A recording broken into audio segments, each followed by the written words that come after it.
way to becoming a college graduate. Wouldn't even stop to talk to the average kid. The type of Latina I'd sit and contemplate marriage with. Fuck the horse and carriage shit, her love was never for hire. Disciplined, intellectual beauty's what I desire. Flyer than Selma Hayek or Jennifer Lopez. Everyone told me kicking it to her was hopeless. At first I just thought she didn't mess with broke kids. The thug niggas always talking about how they smoke kids, but the rich sniff coke kids got no play.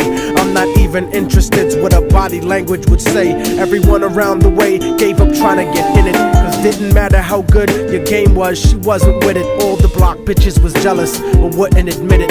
Talk shit and deny to everyone that they did it, cause they regretted the long list of niggas that they let hit it. And no one ever gave them shit except McDonald's and Diddick. Smoking weed with thoughts of envy whenever they lit it. She spoke intelligently and they bit it, always trying to copy, but when they tried to use her vocab they sounded sloppy. She had a style all her own, respectful and pure. I was sick in the head for her and there wasn't a cure.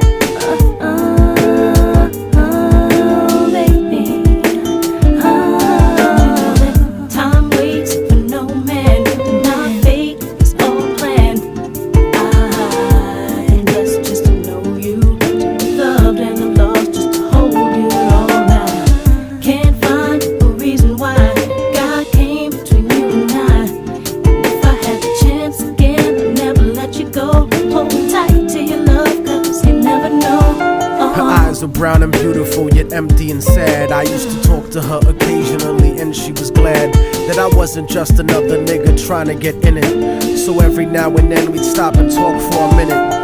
I didn't have a gimmick, so the minutes turned to hours. On her birthday, I gave her a poem with flowers. Then I took her out to dinner after her cousin's baby shower. We talked about power to the people and such. We spent more time together, but it was never enough. I never tried to sneak a touch or even cop a feel. I was too interested in keeping it real, perfectly honest and complete. She would always call me cariño and never technique. Bought me a new book to read every 2 or 3 weeks, forever changing the expression of my thoughts when I speak. It was because of her I even deaded all of my freaks. She convinced me to stop hanging out on the streets, to stop robbing and stealing from people like you. Instead I took her out to the Apollo and the Bronx Zoo, Museo del Barrio and the Metropolitan too. Got to the point where I was either with her or my crew. So I decided one day to tell her my feelings was true. I couldn't live without her, so I told her face of my fears. But honey's only response was a face full of tears.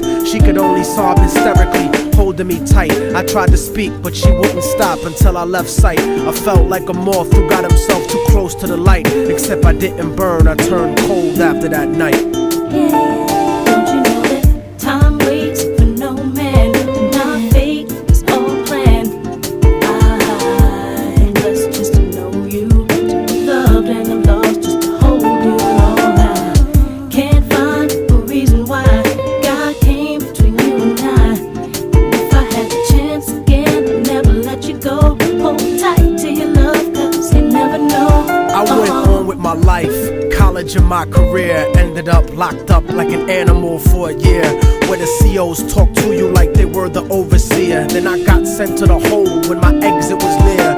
At night in my cell, I'd close my eyes and I'd see her, hold her close in my dreams. But when I woke, she disappeared. Just an empty cell until the state gave me parole. In the summer, came back intact and on track. But the fact of the matter is I still felt cold, even after my mother hugged me crying at home. My real niggas would catch me thinking out of my zone, fucking lots of different women, but I still felt alone. Relatively well known around the New York underground, but I kept thinking of her and how we used to be down. The sound of her voice and the beautiful smell of her hair, though gone physically, somehow it was still there. I had to do something because the shit was too much to bear. So I went and visited the building where she used to live. The world looks a lot different after you do a bid. Your way of life done changed, while primitive minds are still stuck in the same game. Like her cousin who was on the corner slinging cocaine, stepped in the lobby and tapped the button next to her last name. Her mom buzzed me up and hugged me up like a mother order, but her facial expression changed when I asked about her daughter. For no man, not fate, it's all planned. I blessed just to know you, to be loved and I'm lost just to hold you all. I can't find a reason why God came between you and I.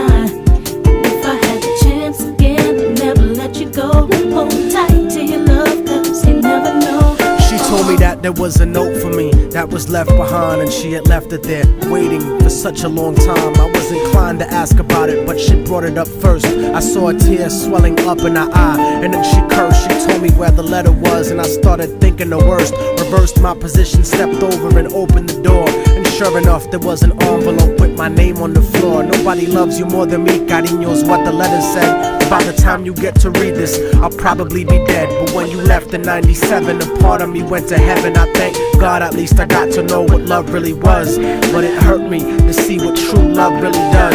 Cause even though we never made love, you were all that there was. It was because I loved you so much that I had to make you leave. You made me doubt the way I thought, you made me wanna believe. And then I slipped up and I let you get close to me. It was hard to not be openly when people spoke to me. This was not the way I thought my life was supposed to be. Baby, don't you see? I had a blood transfusion that left me with HIV. Hope didn't exist for me since late in 1993. I died a virgin, I wish I could have given myself to you. I cried in the hospital cause there was no one else but you. Promise that you'll meet me in paradise inevitably. No matter what, I'll keep your love forever with me. What happened for the rest of the day is still a blur, but I remember wishing that I was dead instead of her. She was buried on August 3rd. The story ends without a sequel, and now you know our technique. Don't fucking fall in love with people. Hold the person that you love closely if they're next to you. The one you love, not the person that simply has sex with you. Appreciate them to the fullest extent, and then beyond, cause you never really know what you got until it's gone.